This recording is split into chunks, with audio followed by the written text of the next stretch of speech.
Bapak, Ibu, saudara-saudari yang terkasih, kita akan mendengarkan renungan. Marilah kita berdoa. Kasih karunia dan damai sejahtera dari Allah Bapa kita dan dari anaknya Tuhan Yesus Kristus menyertai kamu. Amin.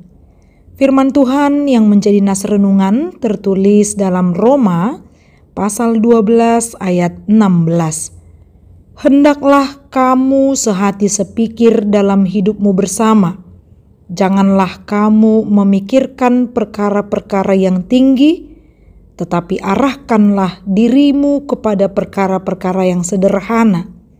Janganlah menganggap dirimu pandai. Demikian firman Tuhan. Hidup sehati sepikir.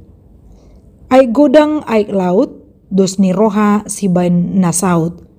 Kalimat ini sering diperdengarkan oleh orang Batak untuk menerapkan kesatuan mencapai mufakat. Dengan sehati sepikir, ternyata banyak hal yang boleh kita kerjakan, yang tujuannya itu untuk mendatangkan kebaikan. Sehati sepikir terjadi bukan karena tidak ada perbedaan, tetapi justru bagaimana caranya memandang perbedaan menjadi suatu kekayaan. Caranya adalah dengan menghargai perbedaan yang ada. Berdasarkan kenyataannya, sedalam apapun kita memahami kesatuan sebagai orang Kristen, baiklah modal dasarnya untuk mewujudkan kesatuan itu adalah kasih Kristus. Itu harus terlebih dahulu dimulai dari keluarga. Yesus pernah berkata, "Jikalau kamu mengasihi aku, kamu akan menuruti segala perintahku." Artinya Tuhan minta buktinya. Jadi tidak hanya sekedar teori tentang kasih, tidak sekedar paham tentang kasih. Paulus memberi nasihat kepada jemaat di Roma agar dipraktikkan hidup sehati sepikir dalam hidup bersama. Meskipun terkadang ada perbedaan di dalam hidup bersama, ada perbedaan dari kelebihan atau kekuatan atau karunia yang dimiliki setiap orang, saatnya maksimalkan karunia yang ada padamu. Karunia yang Tuhan berikan bisa saja berbeda-beda kepada seorang dengan yang lain. Cuma yang perlu diingat adalah bahwa semuanya karunia yang ada pada kita agar tetap ditujukan dan berguna bagi kebutuhan serta kepentingan bersama. Mari kita renungkan bersama. Apakah karunia yang diberikan Tuhan bagi kita sudah kita syukuri dan pakai untuk kemuliaan namanya? Jika belum, coba arahkan hati dan pikiranmu kepada Dia yang menganugerahkan karunia itu bagimu. Dia menganugerahkan karunia-karunia seperti karunia berbuat, melayani, mengajar, menyembuhkan, dan karunia-karunia lainnya.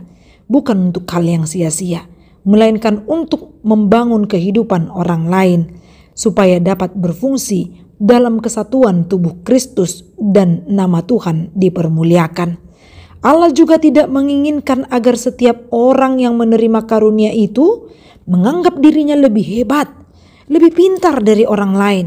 Itu sebabnya Paulus dipakai Tuhan untuk mengingatkan jemaat di Roma agar jangan menganggap dirimu pandai.